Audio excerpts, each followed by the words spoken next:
Laidą pristato Vilniaus visuomenės sveikatos biuras. Ligų yra tūkstančiai, o sveikata tik viena.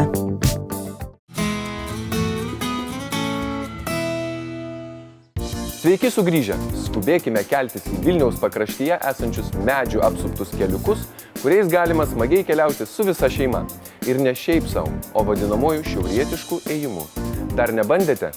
Aš jau!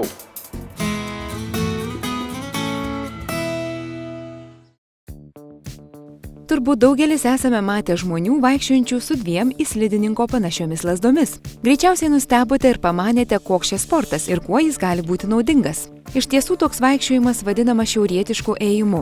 Kad ir kaip būtų keista, jis atsirado iš slidžių sporto, kuomet sportininkai vasaros stovyklose ruošdavosi žiemos sezonui.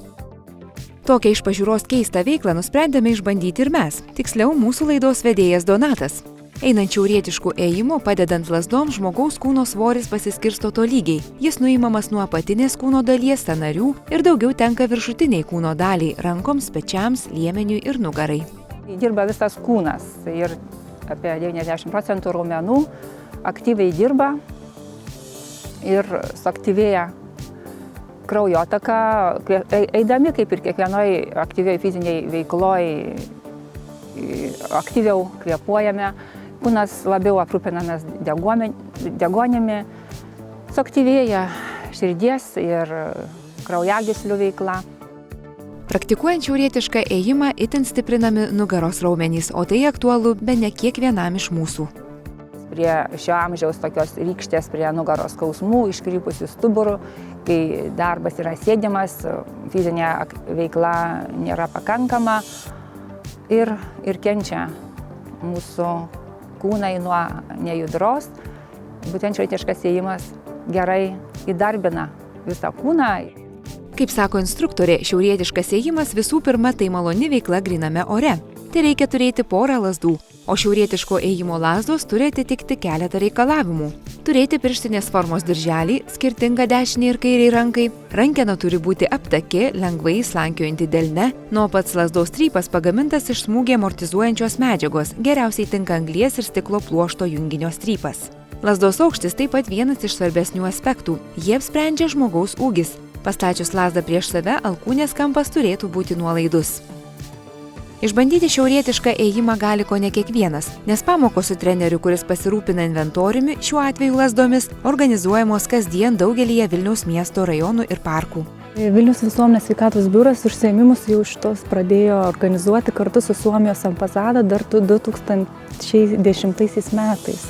Kad tiesiog tai gera gana idėja, kad skatinti žmonių fizinį aktyvumą ir tai gana lengva tokia forma, kur nereikia daug pastangų, tiesiog turėti lazdas, truputėlį pasimokinti ir eiti. Šiaurietiškas ėjimas neturi nei amžiaus cenzo, nei fizinio pasirengimo kriterijų. Labai dažnai netgi medikai šią veiklą žmonėms rekomenduoja po rimtų ligų, traumų ar operacijų. Toks sportas padeda po truputį didinant krūvį sugrąžinti aktyvią fizinę formą. Žinoma, tai tinka ir sportininkams ar tiesiog veiklos pasiilgusiems žmonėms, šeimoms su vaikais norintiems aktyviai ir naudingai praleisti laisvalaikį kartu. Šie užsiėmimai tinka įvairiausio amžiaus žmonėms. Tie gali ateiti mamos su visai mažiukais vaikais nešinėse, tiek mokyklinio amžiaus vaikai, jaunimas, tiek ir visiškai pagyvenę žmonės. Šie užsiėmimai yra finansuojami Lietuvos Respublikos sveikatos apsaugos ministerijos. Atėjo metas pakalbinti šiaurietiško ėjimo pamokos dalyvius ir sužinoti jų įspūdžius bei lūkesčius. Labai gerai stuburui, labai gerai sveikatai ir šiaip visko geriau. Tikiuosi, kad gal visi sąnariai bus laisvesni. Kadangi šiaip einu kartais pasivaikščioti, tai pagalvojau, kad galiu vaikščioti ir su lazdom. Šiaip sėdimas, darbas, tai tiesiog dar vienas iš sporto pasirinkimo būdų ir, tarkim, neiti į sporto salę, o kažkur kitur, dar galima pačiam. Pirmas įspūdis buvo tas, kad atradau raumenis, kurių anksčiau nežinojau, kad yra ten, kur jie pasirodo yra.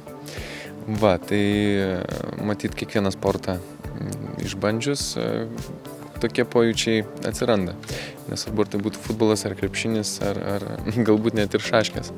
O čia ypatingai dirba pečiai, rankos ir nugara. Manau, kad tai yra labai sveika, o be to tai puikus laisvalaikio praleidimo būdas. Ypatingai pasivaikščiojimai tokioje aplinkoje, dar su šeima, su vaikais, tai nuostabu.